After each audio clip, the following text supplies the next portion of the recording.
ସକାଳୁ ଉଠି ଚାଳ ଉପରେ ଥିଲା ଶାଗ ଆଣିଲି।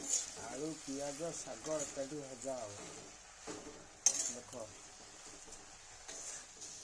କେଉଁ ତରକାରୀରେ ହଳଦୀ ପଡ଼େନି ଭାଇ, ପଡ଼େନି କେଉଁଥିରେ କହନ୍ତି ଲୋକ ଶାଗରେ ପଡ଼େନି, କିନ୍ତୁ ଏଇ ଆଳୁ ଆଉ ପିଆଜ ଆଉ କିଛି ଯଦି ବିନ୍ ଫିନ୍ ପକେଇଲ ତାହେଲେ ଶାଗରେ ଟିକେ ହଳଦୀ ନ ପଡ଼ିଲେ ବାଗ ଲାଗିବନି। ସକାଳୁ ସକାଳୁ ଉଠିକି ଭଜା ହେଉଛି, ଶାଗ ଭଜା ହେଉଛି, ଖିଆ ହବ।